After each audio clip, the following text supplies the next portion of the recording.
नमस्कार दोस्तों, good morning to you all. इस प्रोग्राम में स्वागत है। आज बात करेंगे कि रशिया ने अफ़गानिस्तान और पाकिस्तान को रेस्ट्रेन रखने को कहा है अपने रिलेशन के अंदर, और कहा है कि डिप्लोमेटिक तरीके से आप अपने मुद्दों को सुलझाएंगे तो ज़्यादा बेहतर होगा। इसके साथ गोल्ड, सिल्वर और बिटकॉइन वगैरह शूटअप करते चले जा रहे हैं। ऑलमोस्ट 60 से 70% का राइस प्रेशियस मेटल्स के अंदर आया है, बिटकॉइन और इथीरियम के अंदर आया है। और ये लोगों को हैरान कर रहा है कि भाई दुनिया में ऐसा क्या होने जा रहा है जो इस हद तक इनके रेट्स जो हैं वो इंक्रीज होते चले जा रहे हैं।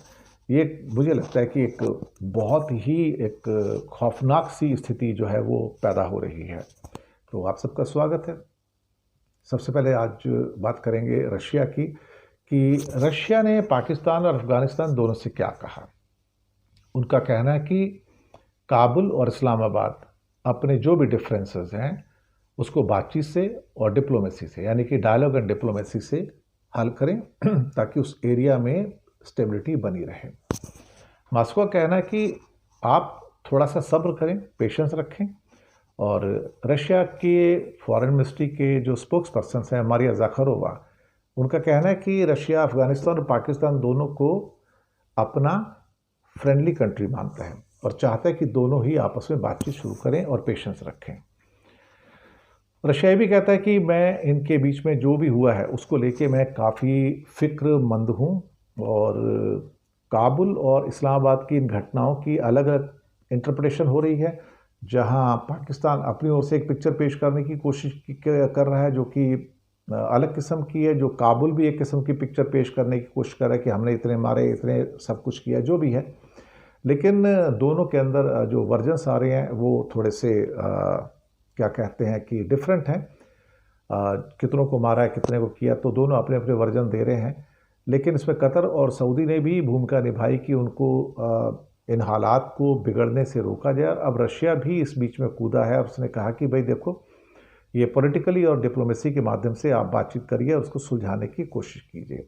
जैसे कि हमने आपको बताया था कि अफगानिस्तान के कांधार प्रोविंस के अंदर स्पिन बोल्दक चमन बॉर्डर के ऊपर पिछले कुछ दिनों से अफगानिस्तान और पाकिस्तान की सिक्योरिटी फोर्सेस के बीच में बड़ी गोलाबारी हो रही है। इसमें हल्के और बड़े हथियारों का भी इस्तेमाल किया गया है और काफ़ी लोगों की इसमें मौत भी हुई है। दोनों साइड के काफ़ी लोगों की मौत हुई है। हालांकि अपने अपने दावे हैं, और लेकिन हम अभी तक उन दावों की पुष्टि नहीं करते हैं। हम उसको कंफर्म नहीं कर सकते कि किसने किस साइड के कितने लोगों को या सिक्योरिटी फोर्सेस के कितने लोगों को मारा है, लेकिन दावे जो हैं वो अलग अलग किस्म के हैं।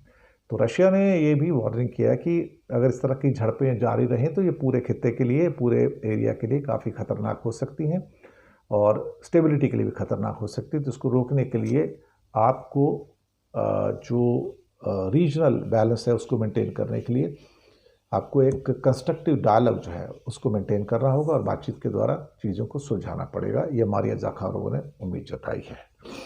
तो पहली बार देखा है कि हमने रशिया का जो है वो इंटरवेंशन इसके अंदर वो निकल कर आया है। इसके अलावा दूसरी खबर ये है कि गोल्ड और सिल्वर जिस ढंग से शूटअप कर रहे हैं वो अनप्रेसिडेंटेड लेवल पे शूटअप कर गए हैं। जी हाँ, अनप्रेसिडेंटेड लेवल पे, मतलब यकीन करना मुश्किल है कि गोल्ड और सिल्वर 60-70% तक जो आगे जा रहे हैं, और जो एक साल के अंदर अंदर इतना ज़्यादा हुआ क्या अल्टीमेटली। और भारत में शेयर्स भी जा रहे हैं ऊपर। लेकिन अगर ये सब कुछ हो रहा है, शेयर्स ऊपर जा रहे हैं, रुपया डामाडोल ही चल रहा है, तो अल्टीमेटली पूरी दुनिया में भाई ऐसा क्या खौफ है, हुआ क्या अल्टीमेटली कि जो किस चीज़ का डर है? क्या मार्केट्स क्रैश होने जा रही हैं? क्या जो पेपर करेंसीज हैं उनके अंदर नुकसान होने जा रहा है? या फिर कुछ ऐसा हो सकता है कि जहाँ पर कोई बड़ा एक वर्ल्ड वॉर या यूक्रेन वॉर जो है वो कुछ बड़े कॉन्फ्लिक्ट के अंदर कन्वर्ट होने जा रहे हैं, ये भी हो सकता है। तो क्या कहा जाए अल्टीमेटली, ये जो पूरा का पूरा जो एक खौफ है लोगों के अंदर, जो कंट्रीज़ के अंदर जो खौफ है, वो भी दरअसल देखा जाए तो मुझे लगता है कि लोगों के अंदर और बाकी मार्केट के अंदर टेंशन पैदा कर रहा है। हालांकि मार्केट्स अभी फिर थोड़ी ठीक ठाक हैं, लेकिन गोल्ड और सिल्वर से जो इंडिकेशंस निकल कर आ रहे हैं वो शायद कहीं ना कहीं कुछ और ही इशारा कर रहे हैं। इसके अलावा 18 अक्टूबर को अमेरिका में एक ट्रंप के खिलाफ बड़ा प्रोटेस्ट होने जा रहा है। बड़ा प्रोटेस्ट सुना है, इसमें 2500 से ज़्यादा जगह पर लोग जुटेंगे और इस प्रोटेस्ट का नाम दिया गया नो किंग्स, यानी कि कोई राजा नहीं है यहाँ पर, नो किंग्स। और देश भर में प्रोटेस्ट किया जाएगा उनके खिलाफ। 2500 सिटीज़ के अंदर लोग जुटेंगे, वो भी लाखों के अंदर, और नाम रखा गया नो किंग्स। जी हाँ, अब ये तो पता नहीं क्या होगा। और इसी नाम से ट्रंप के खिलाफ एक 4 महीने पहले भी एक आंदोलन हो चुका है। तब अमेरिका के छोटे बड़े शहरों में 50 लाख से ज़्यादा लोगों ने सड़कों पर उतरकर डोनाल्ड ट्रंप के जो एग्जीक्यूटिव पावर है उसके एक्सपेंशन का विरोध किया था।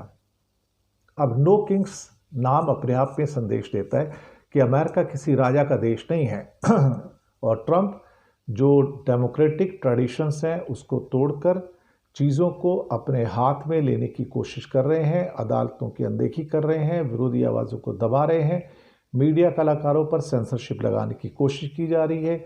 और मजदूर संघों का कहना है कि ट्रंप सरकार की जो तानाशाही है हम उसके खिलाफ हैं। और अभी जो शटडाउन हुआ है, शटडाउन से करीब 7.5 लाख लोग तो फरलो पे चले गए हैं, 7.5 लाख सरकारी कर्मचारी। और ये कहते हैं कि ये शटडाउन दरअसल ट्रंप के द्वारा सत्ता को अपने पूरे कब्जे में लेने की चाल है और एक ही स्ट्रोक के अंदर करीब करीब 10 लाख लोगों को गवर्नमेंट जॉब से निकालने का ये सारा का सारा मसला है। और ट्रंप ने ये सारा का सारा शटडाउन जानबूझकर करवाया है, जिद करके, और वो नहीं चाहते कि ये अभी इतनी जल्दी शटडाउन बंद हो। और इसके द्वारा करीब करीब 7.5 से 10 लाख लोगों की नौकरी खा लेना चाहते हैं गवर्नमेंट सेक्टर में, जिनको फेडरल एम्प्लॉयज़ कहा जाता है। और इस ढंग से जो उनका खर्चा है वो काफ़ी कम हो जाएगा। और खर्चों के कम होने का मतलब है कि वो सेविंग करके कुछ करना चाहते हैं। लेकिन अगर आप 10 लाख लोगों की कुर्बानी लेना चाहते हैं, उनकी नौकरी की कुर्बानी लेना चाहते हैं, उनके घर उनके बच्चे हैं, उनके माँ बाप हैं, उनके भाई बहन हैं जो उनके ऊपर पलते हैं, बढ़ते हैं, शिक्षा ग्रहण करते हैं, उनका क्या होगा? तो 40-50 लाख लोगों के ऊपर एक बुरा असर होगा उसका। तो उसके बारे में क्या ट्रंप साहब ने कभी कुछ सोचा है? ये नो किंग्स का मतलब है कि आंदोलन मूल रूप से 50501 मूवमेंट से स्टार्ट हुआ। 50501 मूवमेंट क्या है कि 50 राज्यों में 50 प्रदर्शन और एक प्रोटेस्ट, 50 स्टेट्स 50 प्रोटेस्ट और 1 आप कह सकते हैं उसका पूरा का पूरा प्रोटेस्ट एक जॉइंट प्रोटेस्ट है। 50 ये है, तो 50 राज्य 50 प्रदर्शन एक आंदोलन, 50-51 ये इसका नाम है। मकसद है ट्रंप की राजा जैसी राजनीति को चुनौती देना और सड़कों पर निकल के उनको याद दिलाना कि आप राजा नहीं हैं, आप यहाँ पर लोकतंत्र में हैं। तो ये थी आज की पेशकश। शुक्रिया आपका बहुत बहुत। चैनल को सब्सक्राइब कीजिएगा। हो सके तो छोटी छोटी आर्थिक मदद कर सकते हैं। नीचे हमने आपके लिए यूपीआई नंबर और बैंक अकाउंट नंबर दिए हैं। किसी एक को चुनकर छोटी सी मदद करेंगे तो अच्छी पत्रकारिता को बचाने में आप हमारे सहयोगी भी बनेंगे। धन्यवाद आप सबका।